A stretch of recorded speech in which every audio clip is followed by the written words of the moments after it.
Ele havia lutado em silêncio.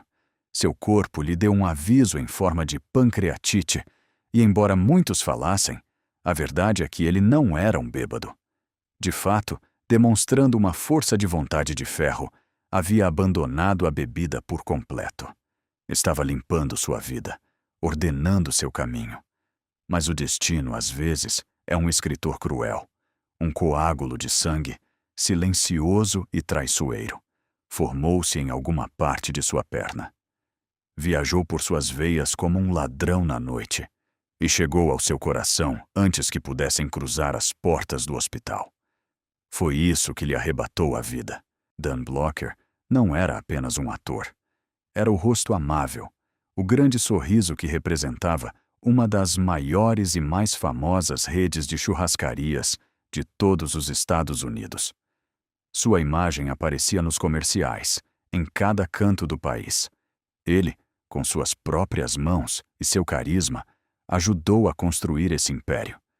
No entanto, por trás das câmeras, longe dos holofotes, escondia-se uma ironia amarga. Seus próprios médicos lhe haviam ordenado, em voz baixa e com urgência, que se mantivesse totalmente afastado daquela mesma comida que ele vendia para o mundo. Por volta de 1971, seu grande coração pedia socorro. Sofria de uma tensão enorme e sua pressão arterial havia atingido níveis críticos, uma luz vermelha de perigo constante. A dieta que este homem seguia na intimidade de seu lar não se parecia em nada com os grandes banquetes de carne que devorava nos anúncios publicitários. O homem que milhões de americanos viam todas as noites na televisão não era o mesmo que respirava com dificuldade atrás das portas fechadas de sua casa. Se soubessem o que realmente havia em seu prato, o mundo inteiro teria ficado sem palavras. Mas para entender o fim deste gigante, temos que voltar à terra onde tudo começou. A história de Dan Blocker começou de uma maneira que a população de sua pequena cidade jamais conseguiu apagar da memória. Ele nasceu com o nome de Bobby Dan Davis Blocker, num frio 10 de dezembro de 1928, em DeKalb, Texas. Era filho de Aura Shack Blocker e Mary Arizona Davis Blocker. E desde o primeiro respiro que deu neste mundo, ficou claro que não seria um homem comum. Ao nascer, pesou a impressionante marca de 14 libras, ou seja, quase 6,5 kg. Foi o maior bebê já registrado na história do condado de Bowie naquela época. Esse recorde se manteve intacto durante anos, e para os camponeses do lugar, parecia quase uma profecia, um aviso da imensa sombra que este menino projetaria no futuro. No entanto, ser grande não te salva da dor. Os primeiros passos de sua vida foram marcados pela dureza de um mundo que não perdoava. Ainda era muito pequeno quando a sombra da desgraça se instalou no teto de sua família. A Grande Depressão atingiu os Estados Unidos sem piedade. A poeira dos campos secos e a luta diária para levar um pão à boca mudaram o destino de todos. Mas então, chegou uma ferida muito mais profunda, daquelas que não se curam com dinheiro. Em 1933, sua irmãzinha, Aura Virginia, foi vencida por uma pneumonia. Tinha apenas 11 anos. Dan tinha apenas 5. Essa perda deixou uma cicatriz na alma da família, uma marca invisível que nunca desapareceu. Desde aquele triste inverno, Dan cresceu como o único filho vivo dentro de um lar que já conhecia muito bem o sabor das lágrimas. Pouco tempo depois, a terra que o sustentava se rendeu. A fazenda da família em DeKalb foi perdida por completo. As más colheitas e o colapso financeiro os obrigaram a empacotar seus poucos pertences.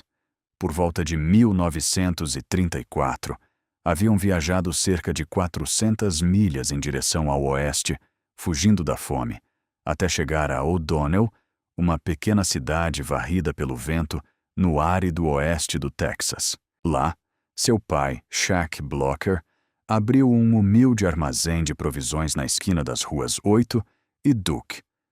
Era uma tentativa desesperada de manter a família à tona, vendendo farinha, pregos, ração para animais e qualquer outra coisa que os vizinhos precisassem para sobreviver mais um dia. Não era uma vida fácil. Era um trabalho duro e mal pago, mas mantinha um prato de comida na mesa em tempos onde muitos apenas mastigavam desesperança. Desde menino, Dan aprendeu a sujar as mãos naquela loja. Arrumava mercadorias, carregava pesados sacos de grãos e aprendeu uma das lições mais valiosas do campo. Do trabalho não se fala, o trabalho se faz. Faz-se porque simplesmente não há outra opção. Essa vida dura o forjou mais rápido que os demais. Aos 10 anos, já carregava sacos de grãos de 100 libras, 45 quilos, sobre os ombros, com a têmpera e a força de um homem feito e direito. Os vizinhos, assombrados, começaram a chamá-lo de o Grande Dan, devido à sua força descomunal, e o apelido lhe caía perfeitamente. Aos 12 anos, já media 6 pés de altura, 1,82 metros, e pesava cerca de 200 libras, 90 quilos. Parecia muito mais velho que os meninos de sua idade, e ao caminhar, movia o vento com uma força tão natural que as pessoas paravam nas ruas só para vê-lo passar.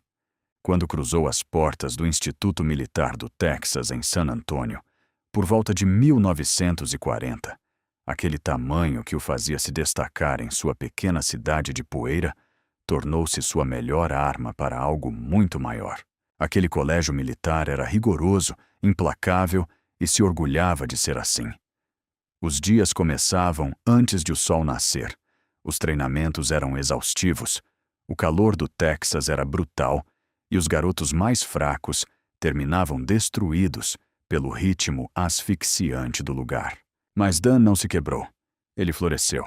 Lá ele jogou futebol americano, subiu no ringue de boxe para enfrentar cadetes mais velhos que ele e caminhava com uma espécie de poder tranquilo, uma paz imponente que obrigava todos a respeitá-lo. Conta-se que ele se retirou invicto do boxe, derrotando homens com muito mais idade e malícia.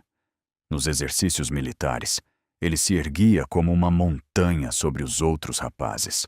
Mas o que mais surpreendia quem o conhecia não era a largura de seus ombros, era o que habitava dentro dele. Dan era brilhante. Lia com uma devoção quase religiosa, destacava-se em suas aulas e provava todos os dias que era muitíssimo mais do que uma montanha de músculos. Num lugar que facilmente poderia tê-lo transformado num valentão estereotipado, ele se encarregou de provar que sua mente era tão forte, ou até mais, que seus braços poderosos. Esse mesmo padrão o acompanhou quando a juventude bateu à sua porta. Aos 18 anos, ele havia se tornado uma verdadeira força da natureza no campo de jogo. Media quase 6 pés e 4 polegadas, 1,93 metros, e pesava cerca de 300 libras, 136 quilos. Jogou primeiro na Universidade Harding-Simmons, em Abilene, e em 1947 mudou-se para o sul, Ross State Teachers College, em Alpine. No campo, era um furacão. Jogava como linebacker, destruía as linhas de defesa adversárias, bloqueava chutes e se tornou um talento tão grande que foi reconhecido em toda a conferência. Sua força era coisa de lendas. Contavam-se histórias nos corredores sobre os pesos imensos que levantava, as pancadas demolidoras que distribuía e a agilidade surpreendente com que se movia, apesar do seu enorme tamanho. Os olheiros profissionais o tinham na mira. As portas da fama esportiva estavam se abrindo de par em par. O futebol americano poderia ter sido todo o seu destino, mas, mesmo no auge de sua capacidade física, Dan caminhava em dois mundos ao mesmo tempo. Por um lado, havia o atleta invencível que toda a arquibancada aplaudia. Por outro, estava o estudante sensível que muito poucos conseguiam compreender. Enquanto os outros celebravam, ele estudava oratória e teatro. Tirava notas excelentes e seu coração se inclinava cada vez mais para os livros velhos, a atuação e a nobre arte de ensinar. Para ganhar um dinheiro extra, domava cavalos nos rodeios e trabalhava como segurança nos bares locais, colocando os encrenqueiros para fora. Isso só alimentava a imagem de durão que a cidade tinha dele. Mas a verdade, a essência crua desse homem, tinha muitas outras camadas. Ele nunca foi apenas um gigante que saía derrubando portas pela vida. Era uma alma reflexiva, um homem disciplinado e profundamente apaixonado pela linguagem, pela poesia e pela arte de contar histórias. E essa verdade profunda e silenciosa estava prestes a se tornar ainda mais clara no ano de 1950. Essa verdade se tornou inegável em 1º de junho de 1950. Naquele dia, Dan se formou na Universidade Estadual Sul Ross, mas não com um troféu esportivo debaixo do braço, e sim com um diploma em oratória e teatro. Ele havia brilhado no futebol americano em 1948 e 1949, construindo o tipo de reputação feroz que leva um homem direto para as ligas profissionais. As ofertas choviam em sua mesa. O dinheiro e o prestígio do futebol o chamavam aos gritos. Até mesmo os promotores de boxe queriam um pedaço daquele gigante texano. Para a imensa maioria dos jovens daquela época, que vinham de famílias açoitadas pela pobreza, esse teria sido o caminho óbvio. Era a loteria. Mas Dan, fiel à sua natureza, deixou todos boquiabertos ao virar as costas para tudo isso. Justo quando o mundo inteiro esperava que ele agarrasse o cheque mais gordo que tivesse à vista, ele deu um passo corajoso em direção aos palcos. Escolheu a atuação. Aquela decisão pareceu uma loucura para seus vizinhos, mas para ele fazia todo o sentido do mundo. O colosso do futebol americano sempre carregara um mestre e um artista dentro de si. O que os outros viam como um erro era simplesmente um homem encontrando sua verdadeira bússola. Ele não escolheu o caminho mais seguro, nem o que fazia mais barulho. Escolheu aquele que seu coração ditava. Mas então, o mundo se partiu e a guerra paralisou tudo. No final de 1950, Dan foi arrancado de seus sonhos e de seus livros pelo serviço militar. O dever chamava. Treinou duro em Fort Polk, Louisiana, e pouco depois, o destino o enviou para cruzar o oceano rumo ao inferno gelado da Coreia. No Natal de 1951, no dia 25 de dezembro, Dan não estava celebrando. Estava submerso no coração da zona de guerra, servindo como sargento de infantaria na Companhia F, do 2º Batalhão do 170 e 9º Regimento de Infantaria da 45ª Divisão. Os combates lá não eram brincadeira, eram de uma brutalidade esmagadora. Nomes de lugares marcados pela dor, como Erie Hill, Pork Chop Hill, que significa Colina da Costeleta de Porco, Old Baldy e a Colina 223 ficaram gravados a fogo em sua memória. Durante longas e agoniantes semanas, ele viveu em trincheiras úmidas, sob o fogo constante dos canhões, suportando condições miseráveis que desgastavam o espírito dos homens dia após dia. Em uma patrulha, sua unidade ficou presa sob fogo inimigo durante horas que pareceram séculos. As histórias daqueles dias sombrios contam como o grande Dan, desafiando a morte, correu em meio às balas para resgatar seus companheiros caídos, recusando-se a parar de lutar, mesmo depois de ter sido ferido. Ele voltou para casa, ostentando no peito um coração púrpura e a medalha de serviço da Coreia. Mas, muito além das medalhas, ele retornou como um homem diferente. Ele havia visto de perto a fragilidade da vida. No entanto, quando pisou em solo americano em agosto de 1952, ele não se deixou arrastar pelos fantasmas da guerra. Ele não era do tipo que desiste. Ele era do tipo que constrói. Apenas alguns dias, Após o seu retorno, em 25 de agosto de 1952, ele se casou com o amor de sua vida, sua noiva Dolphia Lee Parker. Com a alma em paz e uma família pela qual lutar, Dan seguiu em frente com aquela mesma teimosia disciplinada do campo que o havia salvado de tantas coisas.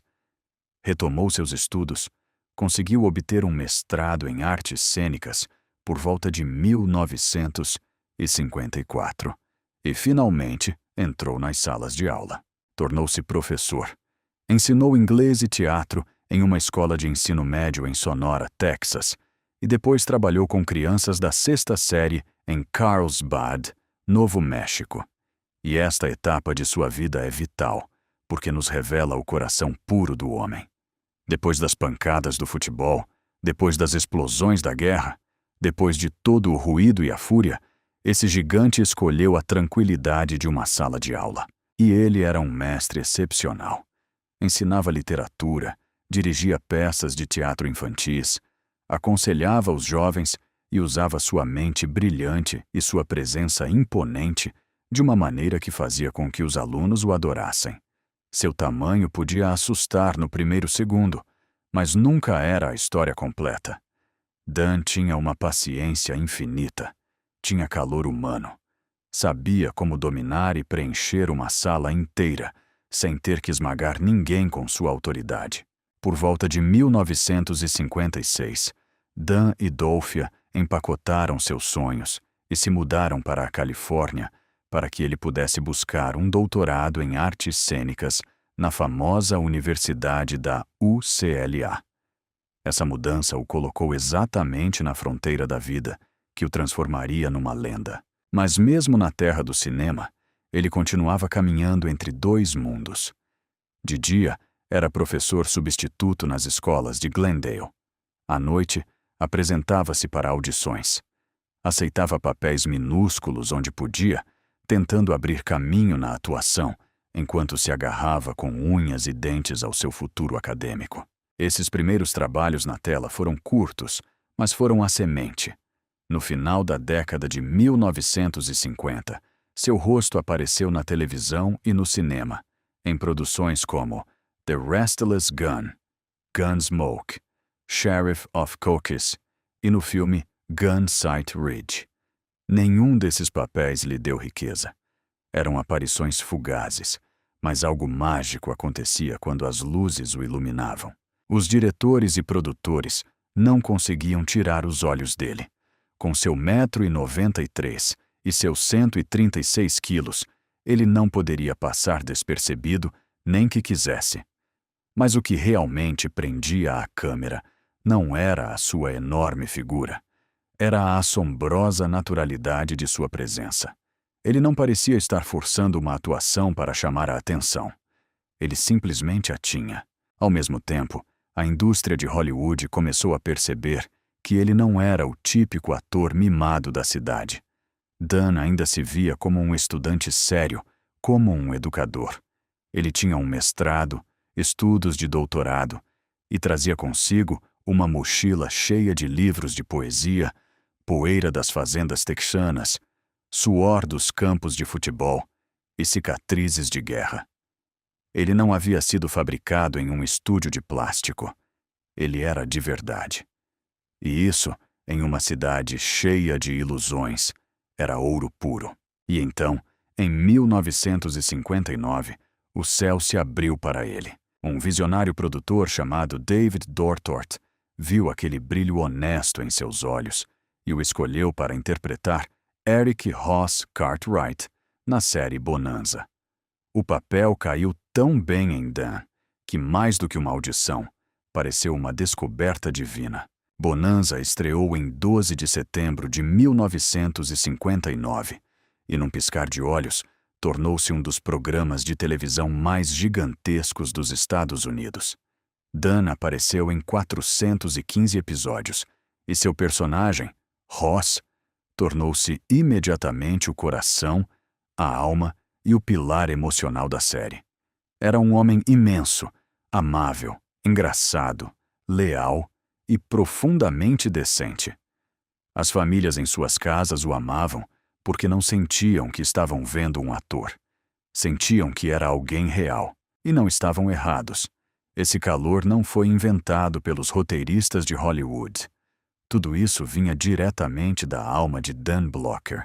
Ele presenteou Ross com aquele centro moral, aquela tranquilidade de homem bom que os telespectadores podiam sentir através da tela. Havia uma frase, uma velha citação do missionário Stephen Grellet, que Dan carregava gravada no coração e que usava como sua bússola pessoal na vida. Se há alguma gentileza que eu possa mostrar, ou algum bem que eu possa fazer a um ser humano, permitam-me fazê-lo agora, porque eu nunca voltarei a passar por este caminho. Essa filosofia de vida, essa crença de que não há tempo a perder quando se trata de ser bom, encaixava-se à perfeição na maneira como Dan dava vida a Ross. E segundo contam aqueles que dividiram o pão com ele, era exatamente assim que ele caminhava por este mundo. Ele acreditava numa bondade urgente, uma que acontece no instante. Acreditava que o bem não se guarda no bolso para amanhã. O bem se faz hoje, porque o amanhã não está prometido a ninguém. Essa autenticidade deu a Ross uma profundidade que o elevou muito acima do típico estereótipo televisivo, do gigante desajeitado e simples. Sim, era um homem gentil, mas sua alma jamais foi vazia. À medida que Bonanza crescia, fez muito mais do que simplesmente ter sucesso. A série devorou o mundo da televisão. Em meados da década de 1960, o programa tomou conta do topo nos Estados Unidos e se entrincheirou na lista dos 5 mais assistidos durante anos. A cada semana, atraía audiências gigantescas para a frente das telinhas, tornando-se o western definitivo de sua época. E como era de se esperar, essa fama transformou suas estrelas em homens imensamente ricos. Dan, junto com Lorne Greene, Pernell Roberts e Michael Landon, começou a ganhar salários estratosféricos à medida que a popularidade do programa subia como espuma. Para as temporadas intermediárias, as somas de dinheiro que recebiam eram simplesmente irreais para a época. Mas aqui é onde o verdadeiro caráter de Dan vem à luz. Ele se sentia profundamente desconfortável com tanta riqueza. Era um filho da poeira do Texas, um menino que havia crescido em meio à escassez e à Grande Depressão, contando centavos em um armazém de cidadezinha. Agora, pagavam-lhe fortunas que, nas empoeiradas ruas de O'Donnell, teriam parecido um conto de loucos. No entanto, nesta vida, todo sucesso cobra seu preço. Bonanza exigia jornadas de trabalho brutais e um calendário que castigava até o mais forte. As filmagens eram extenuantes, esticando-se frequentemente desde as primeiras luzes da madrugada até altas horas da noite, semana após semana, temporada após temporada. Dan, que outrora sonhara com um futuro tranquilo cercado de livros e giz numa sala de aula, viu Bonanza devorar lentamente o tempo e a energia que esse sonho exigia. Seu tão sonhado doutorado jamais foi terminado. O programa lhe rendeu um lugar eterno na história da televisão, mas ao mesmo tempo trancou a chave daquela outra vida que ele tanto desejava construir. E embora o público em casa visse Ross se mover com uma facilidade assombrosa, a realidade no set de gravação era uma batalha constante.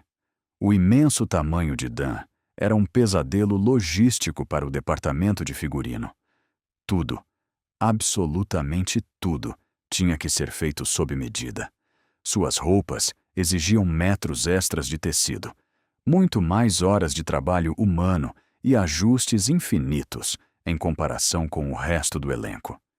Seu icônico chapéu de 10 galões, suas camisas e seus grandes cintos tinham que ser fabricados especialmente para um homem cujas medidas quebravam qualquer molde de Hollywood. De um lado, seu tamanho tornou Ross inesquecível, mas de outro, complicava cada engrenagem da produção. Mesmo assim, no meio de todo aquele caos de luzes, câmeras e exaustão, Dan se tornou algo muito mais valioso do que uma simples estrela de cinema. Ele se tornou a âncora da equipe.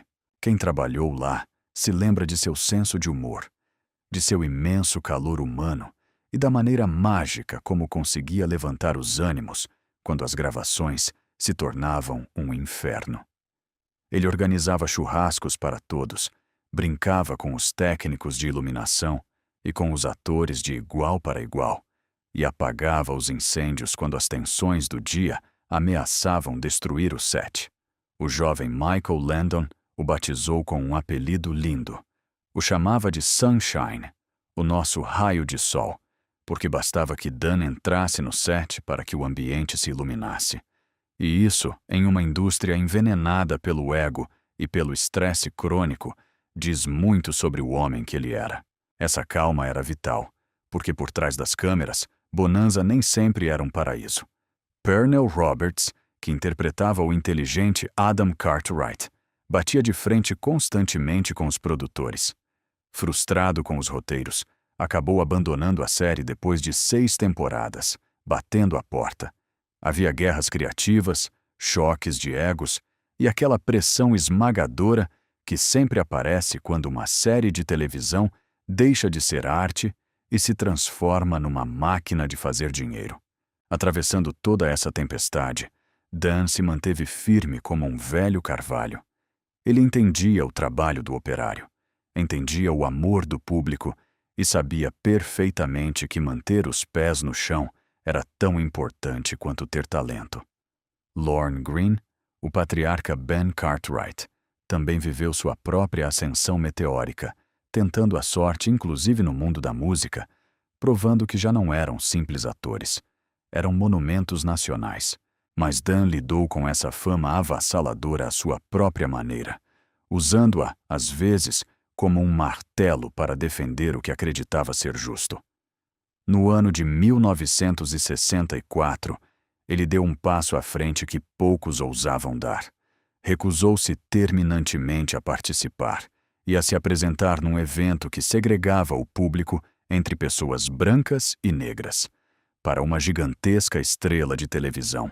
Nascida no extremo sul do Texas naquela época, enfrentar o racismo não era um detalhe menor. Era colocar a carreira em risco. Isso provou que a bondade e a justiça que as pessoas viam em Ross não era uma encenação barata. Era sangue puro. Tinha um peso real na vida cotidiana. Mas à medida que os calendários caíam, o mesmo corpo gigante que o havia tornado extraordinário começou a ranger sob o peso da pressão. Dan sempre havia sido um titã. Seu tamanho foi sua identidade desde o primeiro dia em que chorou neste mundo. O transformou em um guerreiro no futebol americano, num soldado implacável e num ícone da tela. Mas arrastar essa imensidão física por anos de produções exaustivas cobrou o seu preço. Ele travava batalhas em silêncio contra o seu peso. As preocupações médicas começaram, e ele sentia aquele cansaço profundo, quase espiritual, que só chega quando se trabalha demais e se dorme muito pouco. A máquina de Bonanza nunca parava, e o estresse se acumulava em seu peito como chumbo. Buscando talvez um refúgio ou uma maneira de garantir o futuro dos seus longe das câmeras, em 1963, Dan Blocker fez uma aposta que a muitos pareceu uma loucura. Parou para olhar um lugar que qualquer outra pessoa teria ignorado completamente. Uma velha e gasta rodoviária da Greyhound, em Westport, Connecticut. Era um lugar barato, em ruínas e triste, mas onde o mundo via escombros, Blocker viu uma oportunidade de ouro. E foi exatamente naquela velha parada que ele acendeu a churrasqueira e abriu as portas da primeira Bonanza Steakhouse. No começo, o lugar tinha um nome um pouco mais longo, Bonanza Sirloin Pit. Mas as pessoas da cidade, com sua sabedoria prática, começaram a chamá-lo simplesmente de Bonanza, obrigando os publicitários a se renderem e a mudarem o nome. No entanto, nesta nova grande aventura empresarial, o gigante de coração de ouro não estava construindo sozinho. Ele havia feito sociedade com Dan P. Prowse, um homem astuto da indústria alimentícia que já tinha desenhado um modelo de franquias sumamente tentador. Prowse prometia aos investidores lucros mensais entre $2.500 e $7.000 em troca de um investimento inicial em dinheiro de $20.000. Nos primeiros anos da década de 1960, esses números soavam como pura magia, e a ideia espalhou-se como pólvora. Em apenas 3 anos, a pequena rede cresceu o suficiente para chamar a atenção de 2 poderosos irmãos texanos, Sam e Charles Wiley. Em meados dos anos 60, eles compraram o negócio e pisaram fundo no acelerador, empurrando aquela ideia nascida numa rodoviária até transformá-la numa verdadeira potência nacional. Essa ascensão meteórica não foi obra do acaso. A Rede Bonanza funcionava porque entregava às pessoas trabalhadoras algo que elas entendiam e desejavam imediatamente. A fórmula era mais simples do que água de poço, e por isso mesmo era imparável. As famílias podiam se sentar para comer um bom bife de carne a baixo custo, encher seus pratos até a borda num buffet de saladas onde se podia comer o quanto quisesse, e desfrutar de um lugar que explorava ao máximo aquela imagem do Velho Oeste que o país inteiro adorava. O momento histórico também jogou a favor deles, porque todos os Estados Unidos já conheciam e amavam Dan Blocker como Ross Cartwright da série de sucesso da televisão. Mas Dan não se limitou a emprestar sua assinatura a um contrato. Ele mergulhou de cabeça na fantasia. Nos comerciais de televisão, aparecia interpretando o próprio Ross, de pé em frente a restaurantes construídos para aparecer em velhas cabanas de troncos, empurrando portas falsas de saluns e parado ao lado de placas de faroeste que faziam com que todo o lugar parecesse a mistura perfeita entre um restaurante familiar e a magia da televisão. Essa combinação de carne barata, conforto familiar e o rosto de uma grande celebridade transformou a Bonanza em uma das cadeias de restaurantes de estilo familiar mais gigantescas do país.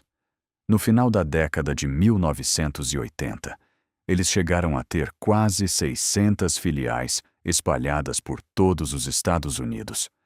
O que havia começado como uma aposta estranha em Westport, Connecticut, era agora um dos maiores milagres empresariais de sua época.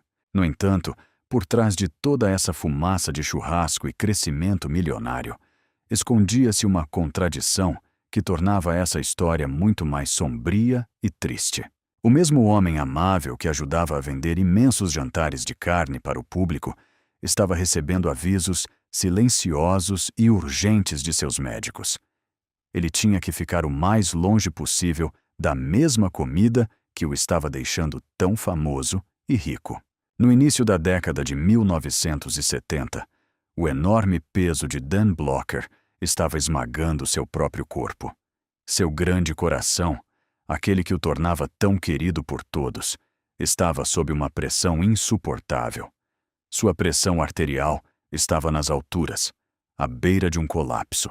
Os médicos que analisaram seu caso mais tarde descreveriam sua condição como um perigo lento e silencioso, daqueles que vão se acumulando gota a gota na escuridão até que finalmente rompem o dique da vida. Imploraram a ele, ordenaram-lhe que reduzisse as refeições pesadas e gordurosas.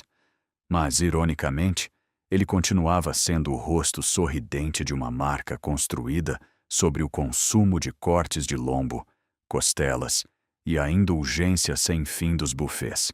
Então, enquanto os coloridos comerciais de televisão mostravam calor humano, abundância e o prazer fácil de comer sem limites, havia uma realidade aterrorizante do outro lado da tela. A mesma imagem que o havia banhado em ouro também o havia prendido dentro de um estilo de vida que seu corpo já não podia suportar. Nesse sentido, os últimos anos de sua vida foram marcados por uma tristeza secreta, uma sombra pesada que se manteve escondida atrás do enorme sorriso de Ross e do charme rústico daqueles comerciais. Mas o que tornava Dan Blocker ainda mais fascinante era que, diferente do típico ator, ele jamais perdeu a cabeça. Enquanto outras estrelas de Hollywood daquele período queimavam suas fortunas em carros esportivos extravagantes, mansões luxuosas e noites de festa intermináveis, Blocker caminhava com pés de chumbo. Suas raízes estavam profundamente enterradas na terra seca do Texas. Nunca se esqueceu da pobreza de DeKalb. Com uma discrição admirável, pegou o dinheiro que ganhava na televisão e os royalties de seus restaurantes para construir um futuro sólido nos bastidores. Investiu na compra de terras, em negócios lucrativos ligados aos poços de petróleo e no mercado imobiliário, algo muito comum no Texas durante os anos 60 e 70. Diante das câmeras, era uma estrela adorada, mas quando o diretor gritava, "Corta!", ele pensava e agia como um homem de negócios extremamente cauteloso. Por isso, embora a Rede Bonanza tenha passado por muitas mãos ao longo dos anos, e os irmãos Wiley a tenham vendido em 1989 por uma soma colossal, grande parte daquele valor multimilionário remontava diretamente à semente sólida que Blocker ajudou a plantar em meados dos anos 60. Mas nenhum império é eterno. Com o tempo, a Bonanza esbarrou no mesmo muro que acaba derrubando quase todas as grandes empresas americanas. Os gostos das pessoas mudaram. No final dos anos 80, a empresa havia tocado o céu, mas as famílias começaram a se afastar lentamente do modelo pesado de coma o quanto puder. Buscavam lugares que parecessem mais rápidos, mais baratos e mais em sintonia com os novos tempos. As redes de hambúrgueres arrastaram os clientes de um lado, enquanto os novos restaurantes de estilo casual, como Chili's ou Applebee's, os levaram de outro. A grande rede de Dan finalmente teve que se fundir com sua antiga rival, Ponderosa Steakhouses. Mudou de donos mais de uma vez e, muito tempo depois, acabou sob o controle da Fat Brands, uma corporação dona de múltiplos nomes de fast food. A rede não desapareceu de repente, simplesmente foi se apagando, desvanecendo-se lentamente do cardápio das famílias americanas, até se tornar uma lembrança. Toda essa história de imenso crescimento e peso parecia ser o reflexo exato de algo que o mundo jamais conseguiu ignorar sobre o próprio Dan Blocker. O seu tamanho descomunal. Essa corpulência moldou sua imagem, ditou o rumo da sua carreira, e foi a única maneira pela qual as pessoas se lembravam dele, mesmo antes de conhecerem sua alma. Aquele menino nascido em DeKalb, Texas, em dezembro de 1928, com suas incríveis 14 libras ao nascer, sempre foi um gigante. Continuou preenchendo esse corpo enorme a uma velocidade assombrosa, e aos 12 anos, com seus 6 pés de altura e 200 libras de peso, já se destacava de uma maneira que os simples mortais jamais poderiam. Era um gigante destinado a marcar a história, mas que também carregava sobre seus ombros o peso de sua própria lenda. Essa mesma imensidão que o tornou único desde o berço o acompanhou até o topo do mundo. Durante seus anos de maior glória em Bonanza, entre 1959 e 1972, os registros afirmam que Dan atingiu a espantosa marca de 365 libras, cerca de 165 quilos, distribuídos por seu 1,93 m de altura. Essa enorme constituição física se tornou a principal razão pela qual Ross Cartwright parecia tão real, tão inesquecível na tela. Seu tamanho o fazia parecer uma figura quase mitológica, maior que a própria vida. Mas não se enganem, ele não era um gigante de adereço criado pelos estúdios de Hollywood.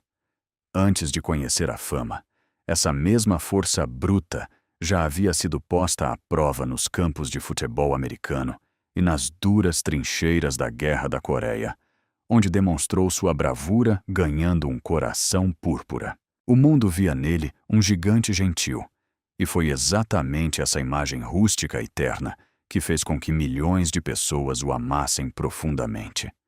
No entanto, esse mesmo tamanho que lhe conferia um poder imenso diante das câmeras, também o seguia a todos os lugares como uma sombra escura e ameaçadora. E com o tamanho de uma lenda, vinha também o apetite de uma lenda.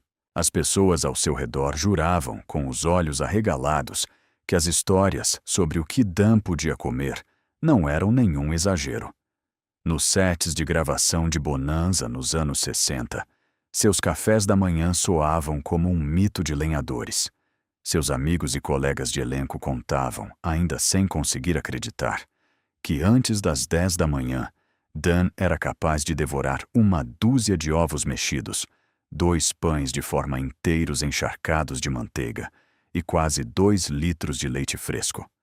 Era um banquete que ultrapassava facilmente as 5.000 calorias numa única sentada. Mas o mais incrível de tudo era que no meio da manhã, o gigante voltava a sentir fome. Levantava-se de sua cadeira e voltava a buscar mais comida. Numa entrevista sincera para a revista TV Guide na década de 60, ele mesmo falou sobre como costumava comer naqueles velhos tempos, admitindo com um suspiro que as dietas constantes o haviam obrigado a tentar conter seu apetite.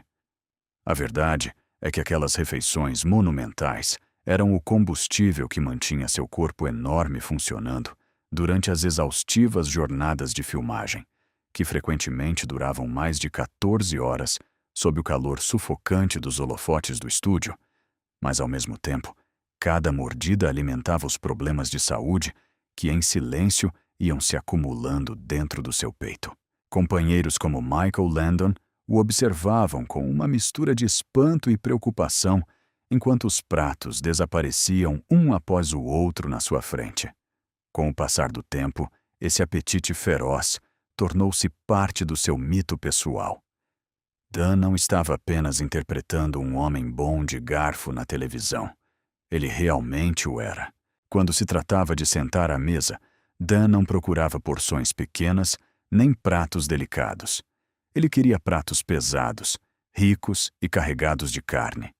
Uma das anedotas que mais se repetem nos corredores de Hollywood era o seu amor incondicional pelo presunto.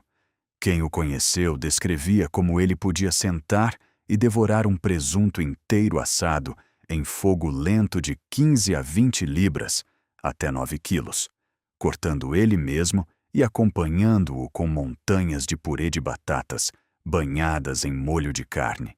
As frutas e as verduras simplesmente não tinham lugar em seu mundo, a menos, é claro, que fossem fritas ou afogadas em creme e gordura de bacon. As saladas o aborreciam terrivelmente. Durante os anos em que Bonanza dominava a televisão mundial, dizia-se que depois daquelas refeições colossais, ele sempre encontrava espaço para tortas inteiras e os doces mais pesados que conseguisse encontrar.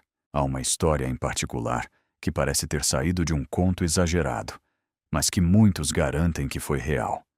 Afirmam que durante um jantar com o elenco no dia 1º de maio de 1968, Dan comeu um presunto festivo de 18 libras sozinho, deixando pouco mais que o osso limpo.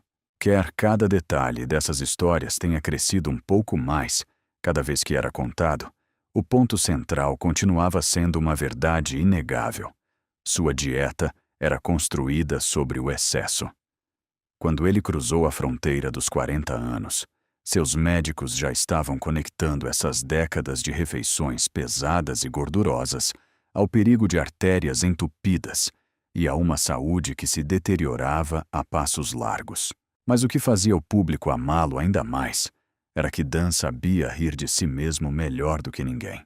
Nas entrevistas dos anos 60, ele usava seu afiado e seco senso de humor texano para falar sobre seu tamanho. Brincava dizendo que poderia perder 50 libras facilmente se apenas largasse a cerveja e a bebida alcoólica, mas rapidamente transformava isso numa piada, perguntando-se em voz alta que tipo de estrela do Velho Oeste seria Ross, se não pudesse tomar um copo de uísque no salão da cidade. Em outra entrevista de 1962 ao Napa Valley Register, ele deu uma gargalhada ao contar como a fama tornava impossível emagrecer, porque cada turnê e cada aparição pública vinham sempre acompanhadas de jantares gratuitos e enormes banquetes. Ele brincava dizendo que as dietas o deixavam morrendo de fome como um passarinho. Mesmo quando seus fãs devotos lhe escreviam cartas cheias de preocupação, implorando para que ele cuidasse melhor de sua saúde, ele costumava ignorar os avisos com aquele mesmo humor fácil e encantador. Na superfície, parecia um homem totalmente relaxado, em paz consigo mesmo e confortável em sua própria pele. Mas por baixo desse carisma arrebatador, os riscos eram letalmente reais. E em 1971, os médicos já não riam de suas piadas. Seu coração estava suportando um castigo insuportável. Aquelas coisas das quais outrora ele havia zombado com tanta graça, de repente se tornaram questões de vida ou morte. E foi então que a batalha mudou de rumo.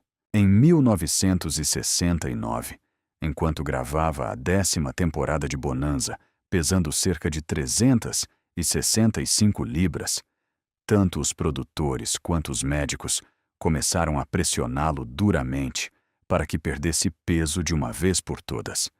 Sua imensidão já havia começado a afetar sua capacidade de se mover e realizar cenas de ação, e a preocupação no estúdio já não era apenas sobre como ele ficava diante da câmera, mas se ele sobreviveria. Em janeiro de 1971, após um ultimato do criador da série, David Dortort, e avisos médicos que soavam como sentenças finais, Dan Blocker tomou uma decisão radical. Começou uma rigorosa dieta de líquidos e adicionou longas caminhadas e natação à sua rotina diária.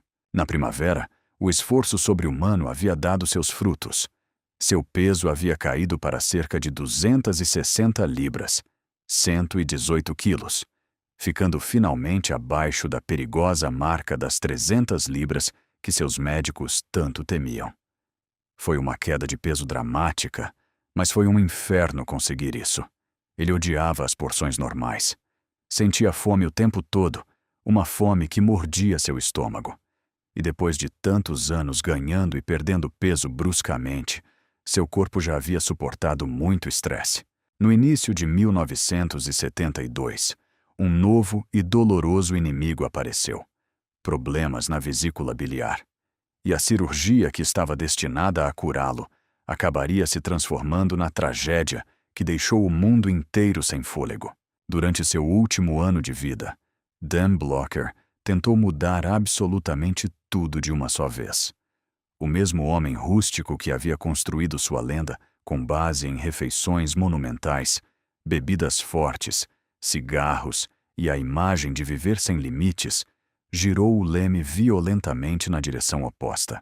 No início de 1971, ele abandonou completamente o álcool e o tabaco. Não houve desculpas nem passos intermediários. A mudança foi categórica. Sua família conta que ele se manteve completamente limpo, afastado da garrafa e da fumaça, durante os 16 meses seguintes. Acabaram-se os drinks fortes depois das longas e frias jornadas de gravação. Acabaram-se os cigarros acesos entre uma cena e outra.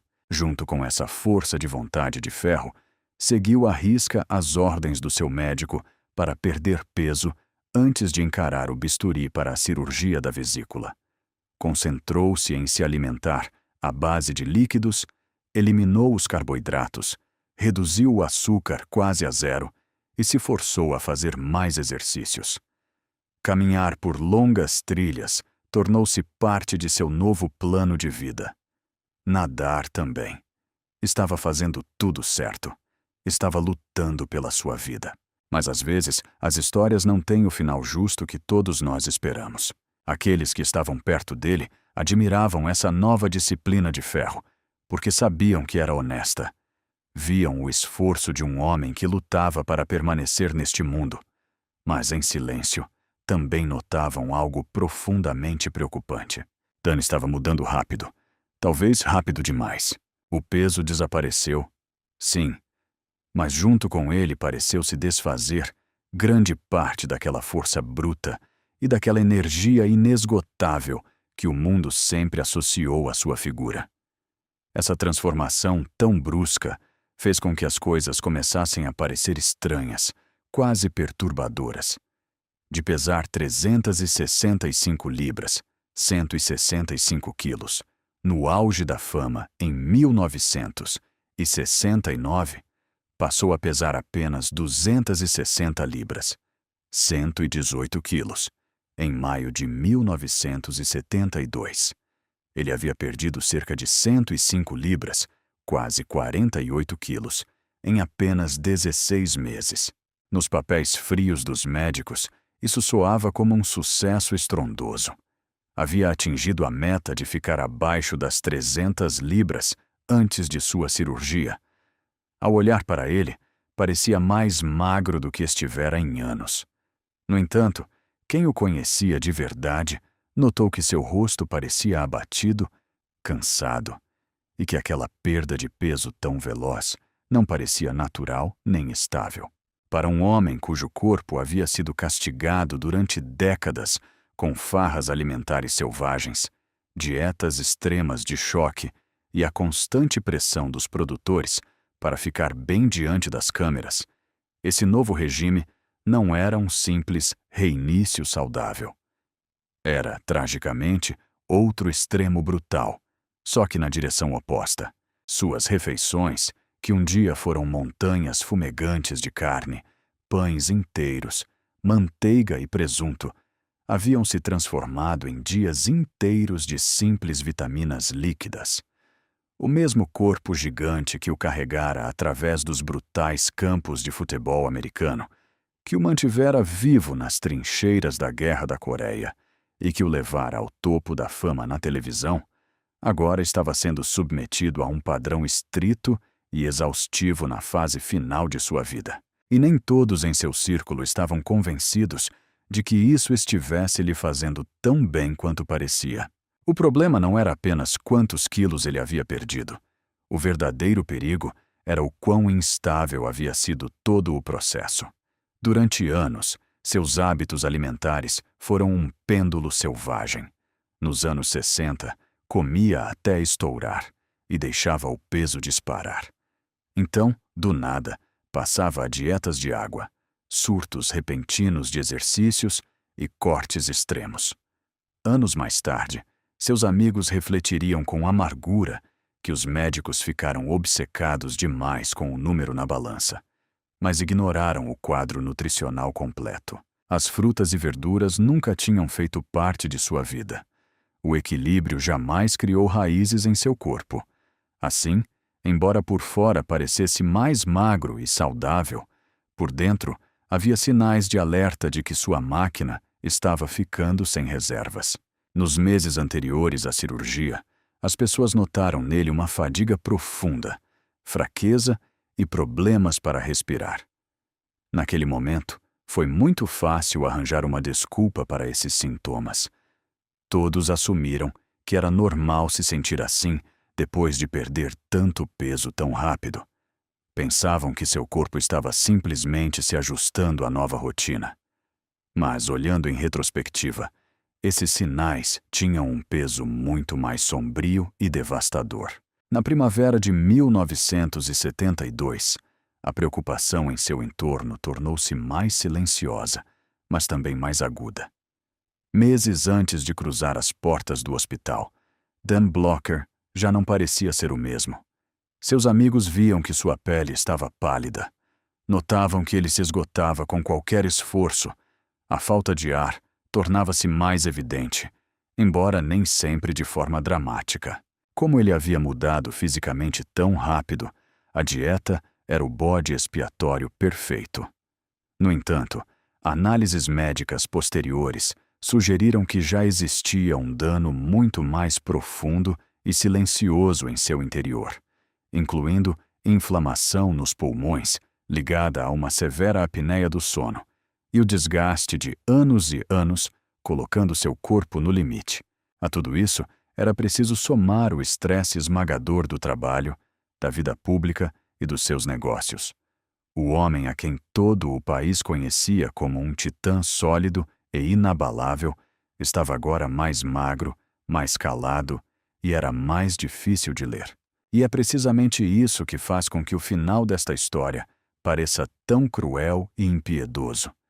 Porque a morte não veio buscá-lo quando ele estava nos seus piores momentos de excessos, mas exatamente no instante em que, pelo menos visto de fora, ele estava fazendo exatamente o que se supunha que devia fazer para salvar a própria vida. Então chegou o fatídico 13 de maio de 1972. Dan Blocher deu entrada no Hospital Daniel Freeman, em Inglewood, Califórnia. Ia confiante, esperando o que ele e todos ao seu redor acreditavam ser uma cirurgia de vesícula biliar totalmente rotineira. Tudo foi tratado com a calma de um evento médico normal. Ninguém previa uma crise. Ele tinha apenas 43 anos.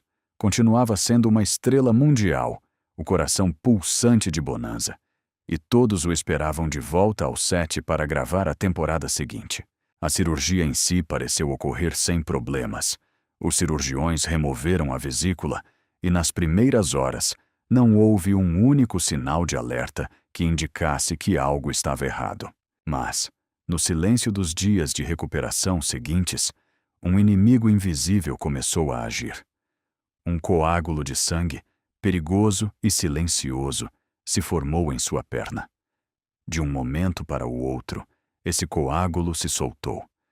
Viajou rapidamente por sua corrente sanguínea e se alojou diretamente na artéria pulmonar de seus pulmões, cortando subitamente o fluxo de sangue e provocando uma embolia pulmonar maciça. Alguns relatórios médicos sugerem que, na verdade, foram 2 embolias seguidas.